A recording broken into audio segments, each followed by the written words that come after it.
First వచ్చేసి 'కారణీయ వాదికారస్తే' ఈ film వచ్చేసి సస్పెన్స్ థ్రిల్లర్ లాగా తీశారండి. కానీ కాకపోతే ఇది నో థ్రిల్ అనమాట. ఓన్లీ సస్పెన్స్ ఉంది. ఆ సస్పెన్స్ కూడా మనకు ముందే అర్థమైపోతుంది. ఆ లైన్ దేనికి తీసుకెళ్ళి కలుపుతారు అనేది మనం గెస్ చేయొచ్చనమాట. ప్రీ క్లైమాక్స్‌లో ఒక ట్విస్ట్ ఉంది. ఆ ట్విస్ట్ మనం పెద్దగా అయితే గెస్ చేయలేము. సో, అది ఒకటి పక్కన పెట్టేస్తే సినిమా మొత్తం ఎలా ఉంటదంటే స్లోగా ఉంటుంది. క్యారెక్టర్స్ అన్నీ కూడా మనం ఈజీగా గెస్ చేసే రకంగానే ఉంటాయి.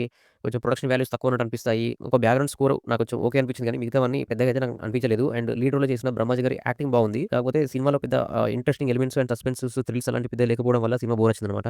ఒకవేళ చూసారంటే మాత్రం మీ ఇష్టం. ఆయన వచ్చేసి 'బిసన్' ఇదొచ్చేసి కబడ్డీ ప్లేయింగ్ సంబంధించిన దాని గురించే ఉంటుంది ఈ ఫిల్మ్. ఇది తనకి చాలా ఇంట్రెస్ట్ ఉంటదనమాట. నేషనల్ ప్లే లిస్ట్‌లో ఆడాలని చెప్పేసి దానికోసం చాలా తపన పడుతుంటాడు. మనకు ఫస్ట్ నుంచి ఇంటర్వల్ వరకు ఈ సినిమా మనకి చాలా మంచిగా ఎంగేజింగ్ క్రియేట్ చేస్తుంది. చాలా ఎక్స్‌పెక్టేషన్ పెంచుతుంది. దాని తర్వాత సెకండ్ పార్ట్‌కి వచ్చేసరికి ఆ ఎక్స్‌పెక్టేషన్స్ అనేవి మనకు అంత పెద్దగా మ్యాచ్ అవ్వమన్నమాట. కొంచెం డల్‌గా బోర్ ఫీల్ అనేది వస్తుంటది. ఎందుకంటే ఫస్ట్‌లో వచ్చిన రిపీట్ గ్యాంగ్ వార్ సంబంధించినయన్ని మళ్ళీ సెకండ్ హాఫ్‌లో కూడా వస్తుంటాయన్నమాట గ్యాంగ్ వార్స్. సో, మళ్ళీ ఇది ఇంట్లోనే తిరుగుతుంటది. అతను కబడ్డీ ప్లేయర్‌గా ప్రాక్టీస్ చేయడము, ఈ గ్యాంగ్ వార్సు వీటి మీదనే తిరుగుతూ ఉంటది కాబట్టి పెద్దగా మనకి ఇంట్రెస్ట్ అనేది కలగదనమాట. సో, అలానే నాకు కూడా కొంచెం బోర్ ఫీలింగ్ వచ్చింది. అండ్ సాంగ్స్ బాగున్నాయి. అండ్ మ్యూజిక్ కూడా బానే ఉంది. అండ్ సినిమాటోగ్రఫీ కూడా బానే ఉంది.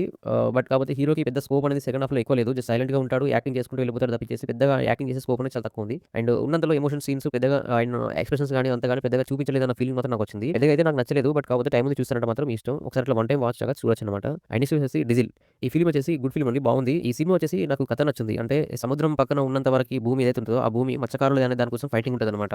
సో, అక్కడికి రాజకీయ నాయకులు గాని, గ్యాంగ్ వార్స్ గాని, బిజినెస్ మ్యాన్స్ గాని ఎంతో మంది అక్కడికి వచ్చి ఫైట్ చేయడానికి ట్రై చేస్తారు.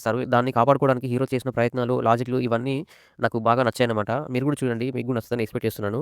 సినిమాటోగ్రఫీ బాగుంది. సాంగ్స్ బాగున్నాయి. అండ్ యాక్టర్ పెర్ఫార్మన్స్ బాగుంది. హీరో యాక్టింగ్ కూడా బాగుంది. ఏ విధంగా చూసుకున్నా నాకు అన్నీ ఓకే పర్లేదులే సినిమా చూడొచ్చులే అని నాకు అనిపించింది. సో, నాకైతే నచ్చింది గైస్. ఒకవేళ మీరు చూసారంటే మాత్రం మీ ఇష్టం. ఆయన వచ్చేసి 'ఆనందలహరి.' ఈ 'ఆనందలహరి' అనే వెబ్ సీరీస్ ఇది వచ్చేసి 8 ఎపిసోడ్స్ ఉన్నాయి. ఈ 8 ఎపిసోడ్స్‌లో ఆల్‌మోస్ట్ 35 మినిట్స్ ఈచ్ ఎపిసోడ్ ఉంటుంది.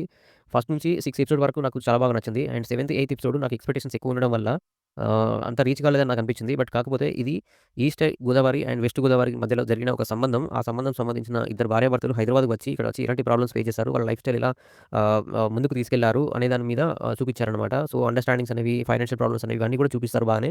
నాకైతే ఓకే. చూడొచ్చు అనిపించింది. అండ్ కార్పొరేట్ వ్యవస్థ ఎలా ఉంటది, అక్కడ మనల్ని ఎలా చూస్తారనేది కూడా చూపించారు.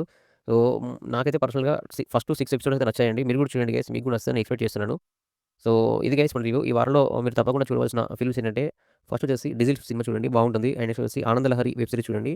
టైమ్ పాస్ అవుతుంది. బానే ఉంటుంది. Thank you guys. Thank you so much for watching my channel. Thank you.